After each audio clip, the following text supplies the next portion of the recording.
Hola clases, ¿qué tal? Bienvenidos. Aquí estamos de nuevo otra vez para dar una nueva videoclase. Aprovechando que ha vuelto o que ha regresado el calor, pues qué mejor que pasar los siguientes 10 o 15 minutos conmigo escuchándome hablar sobre prevención de riesgos laborales. Bueno, en la videoclase de hoy vamos a comenzar el tema 3 de prevención de riesgos laborales, que es también el tema 3 del manual de FOL.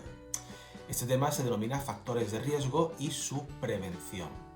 Es un tema moderadamente largo en el que a lo largo del tema la estructura va a ser siempre la misma.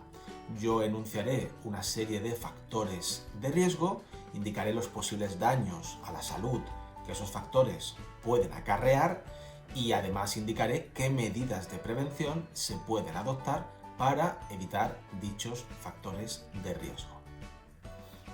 La primera pregunta del tema se denomina factores de riesgo laboral. Es una pregunta muy corta y para los que tengáis buena memoria o para los que veáis estos vídeos, ¿vale? Es un punto que ya vimos en el tema 1 de prevención de riesgos laborales, al comenzar ese tema. Esta pregunta lo que hace es recoger simplemente una tabla, una especie de guión de los diferentes factores de riesgo que vamos a ir viendo a lo largo del tema. A modo de resumen, estos eran, en primer lugar, condiciones de seguridad, que incluían factores de riesgo relacionados con los lugares de trabajo o con los equipos y las herramientas de trabajo. En segundo lugar, condiciones medioambientales, que incluían factores de riesgos producidos por agentes físicos, químicos o biológicos. En tercer lugar, condiciones ergonómicas, que incluyen el riesgo que la carga física y la carga mental pueden producir en el trabajador. Y finalmente, condiciones psicosociales que incluyen factores de riesgo relacionados con la organización del trabajo y con las propias características personales del trabajador. Todos estos factores de riesgo los vamos a ver desarrollados a lo largo de las próximas 2 semanas, 2 o 2 semanas y media. La segunda pregunta del tema se denomina factores de riesgo derivados de las condiciones de seguridad, que es el primero de los factores de riesgo que vamos a ver en este tema. Dentro de las condiciones de seguridad existen 4 tipos de riesgos que vamos a analizar, que vamos a estudiar. El primero de ellos son los riesgos relacionados con los lugares de trabajo. Vamos a verlo a continuación. En segundo lugar, riesgos relacionados con las máquinas y con las herramientas.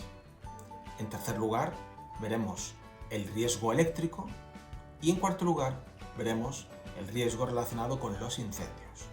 De estos 4 riesgos de esta categoría, en la videoclase de hoy vamos a ver los 2 primeros: los lugares de trabajo y las máquinas y herramientas. En primer lugar, tenemos que analizar los riesgos relacionados con el lugar de trabajo. Tener en cuenta que no todos los trabajadores tienen la suerte de poder trabajar en una oficina espaciosa, con un sillón confortable, rodeados de espacio. Hay muchos trabajadores que trabajan en fábricas, que trabajan en talleres, que trabajan en centros comerciales, que tienen que recorrer pasillos o que tienen que trabajar en unas condiciones más incómodas que una persona que trabaja sentada. Trabajar, por ejemplo, en un sitio en el que haya rampas o en el que haya escaleras o en el que los techos sean bajos o en el que los pasillos sean estrechos. Es por esta razón por la cual hay una normativa mínima que recoge los requisitos mínimos, ¿vale? Las obligaciones mínimas de seguridad con las que un trabajador tiene que trabajar en su lugar de trabajo.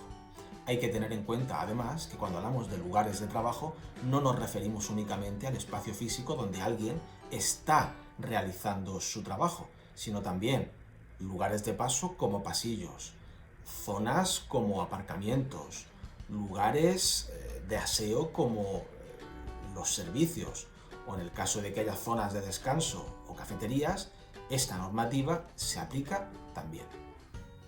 La normativa en materia de condiciones de seguridad es muy amplia, por lo que únicamente vamos a indicar aquellos aspectos más importantes. Por lo que respecta a las estructuras y suelos, las estructuras, los suelos, ¿vale?, sobre los cuales el trabajador está trabajando, tienen que ser lo suficientemente estables, es decir, que no cedan bajo el peso de su cuerpo. Esto puede parecer evidente en una oficina en la cual una persona va circulando sin ningún problema y normalmente el suelo no va a ceder bajo sus pies. Pero pensad, por ejemplo, en una fábrica en la cual un trabajador vaya con una carretilla elevadora, se encuentre en una segunda planta y el peso combinado del trabajador, la carretilla y la carga haga que el suelo pueda ceder, ¿vale? Esto es intolerable y se tiene que evitar. También hay que tener en cuenta que en el caso de que haya pendientes, ¿vale?, rampas, estas rampas no deben de tener una pendiente excesiva, ¿vale? No deben de ser demasiado empinadas, porque de lo contrario lo que estamos haciendo es, en lugar de facilitar el trabajo al trabajador, lo que estamos es dificultándoselo, ¿vale? Tan incómodo es no tener una rampa como tener una rampa excesiva que no se puede subir. Y esta rampa además deberá de ser de un material antideslizante para evitar resbalarnos. En cuanto a los espacios de trabajo, estos deben de ser lo suficientemente amplios como para que el trabajador pueda desempeñar su trabajo de manera confortable. Se establecen como mínimo las siguientes condiciones. En primer lugar, la altura hasta el techo deberá de ser como mínimo de 3 metros. Entre el suelo y el techo tiene que haber como mínimo 3 metros. Se hace una excepción. En los locales comerciales y en los despachos, esa altura mínima se puede reducir hasta los 2,5 metros. Sin embargo, en un taller mecánico o en una fábrica, la altura mínima debería de ser de 3 metros. Además, el espacio que rodea al trabajador y el espacio sobre el cual éste se sitúa debe de ser como mínimo de 2 metros cuadrados o de 10 metros cúbicos. En cuanto a las barandillas o pasamanos, es decir, aquello a lo que nos agarramos para evitar caernos al subir o bajar de las escaleras, estas deben de tener una altura mínima de 90 centímetros, por si no os habíais fijado, ¿vale? La altura del pasamanos no puede estar por debajo de los 90 centímetros, sí que puede estar más alta, pero no menos de 90 centímetros. ¿Por qué 90 centímetros? Bueno, pues porque 90 centímetros es una altura sobre la cual la mano reposa confortablemente sobre la barandilla cuando alguien está subiendo o bajando escaleras. Al menos para la mayoría de la población. Habrá gente muy bajita que le parecerá que esa altura está muy alta y gente muy alta a la que le parecerá que esa altura es muy baja. Pero la altura mínima es la que es y está recogida legalmente.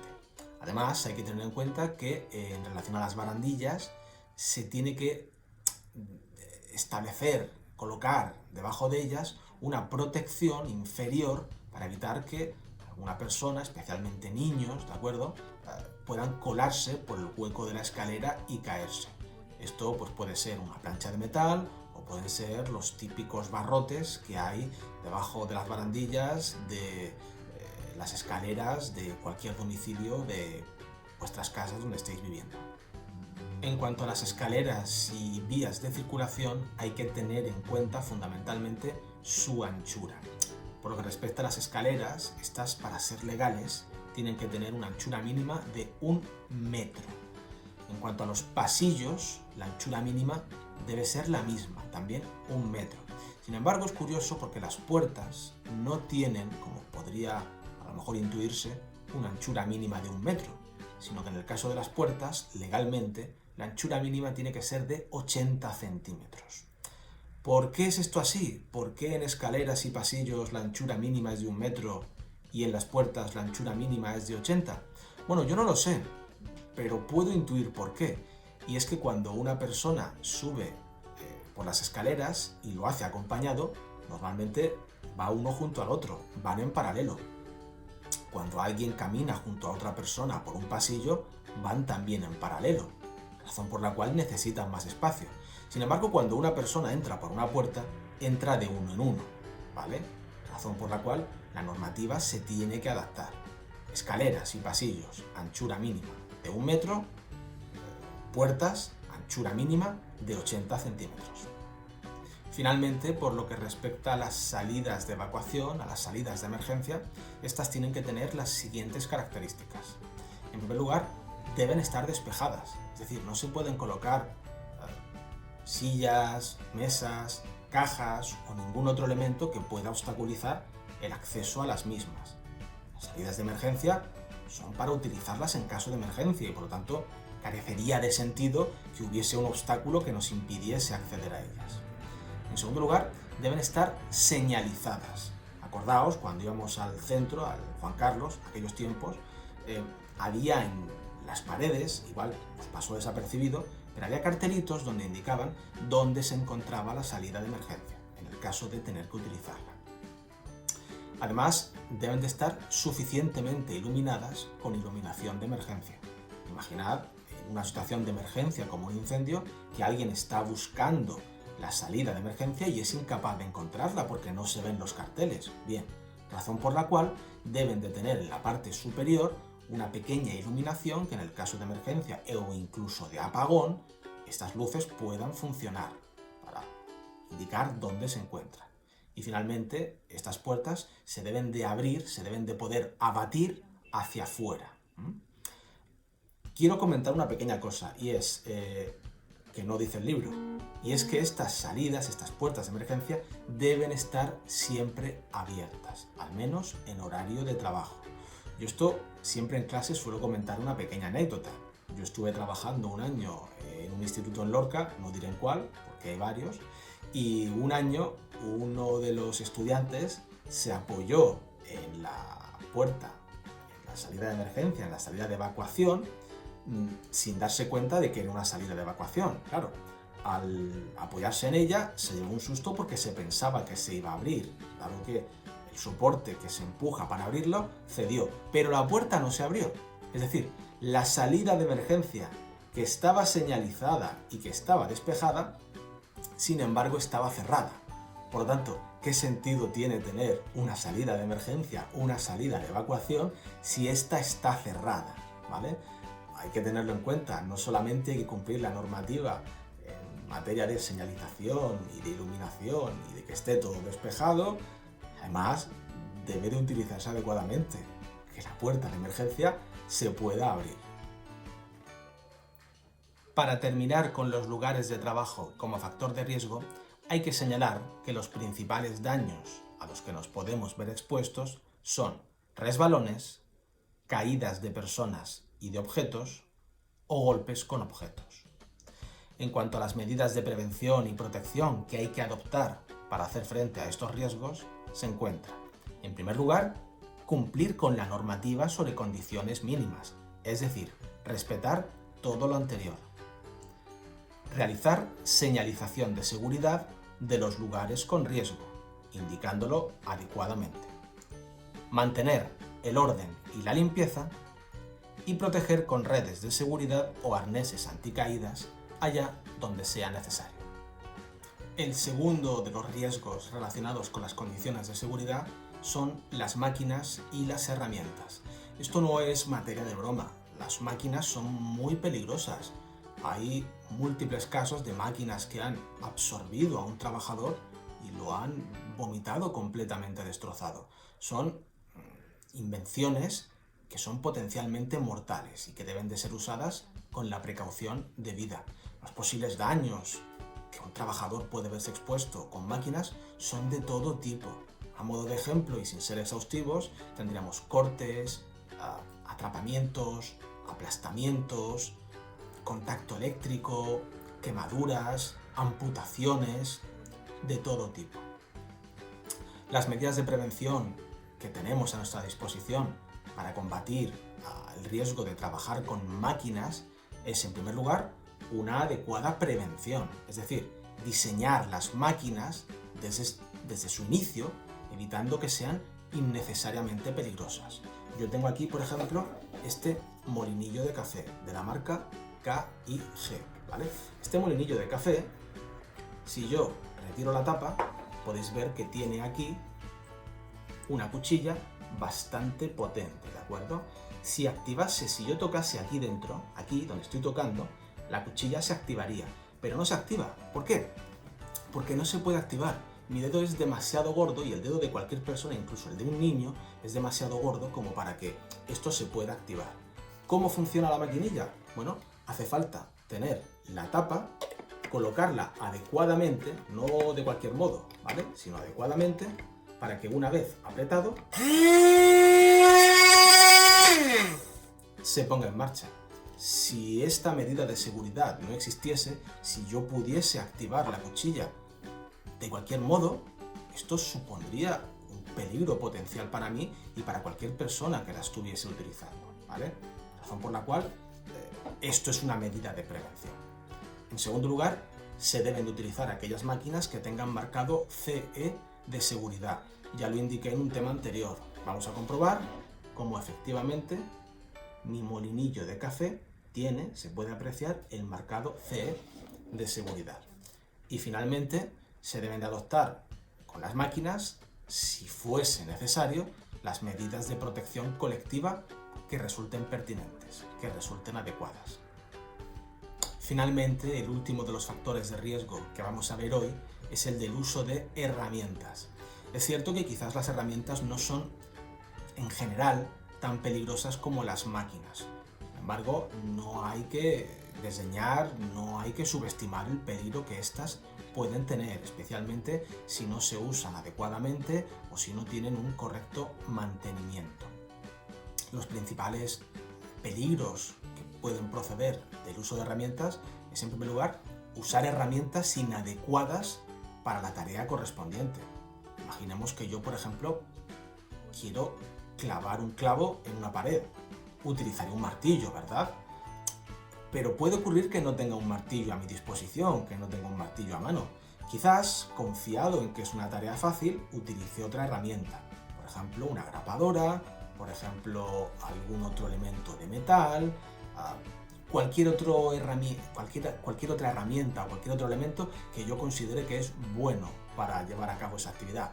Bueno, pues no, es una receta bastante buena para el desastre, para que al final me acabe haciendo daño o acabe haciendo un destrozo. Por lo tanto, hay que utilizar las herramientas adecuadas y además las herramientas que se empleen se tienen que usar adecuadamente, ¿vale?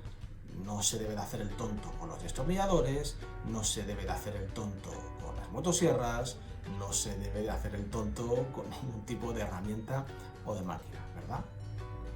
En segundo lugar, hay que tener en cuenta el peligro que supone el abandono de las herramientas en cualquier sitio. Imaginemos, por ejemplo, en una obra o en un taller, alguien se va dejando las herramientas por el suelo o las va dejando, por ejemplo, en lo alto de un altillo, en lo alto de un armario.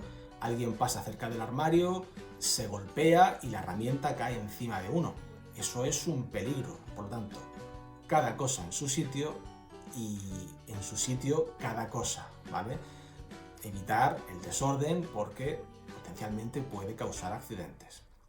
En tercer lugar, hay que tener en cuenta que las herramientas deben de ser transportadas con cuidado y de forma adecuada. Hay algunos profesionales que trabajan con mandil, con una especie de delantal. Ese delantal suele llevar unos bolsillos para almacenar las herramientas, para guardarlas. Pensad también en las típicas cajas de herramientas. Tiene sentido no solamente la caja de herramientas para que si yo estoy buscando algo lo encuentre.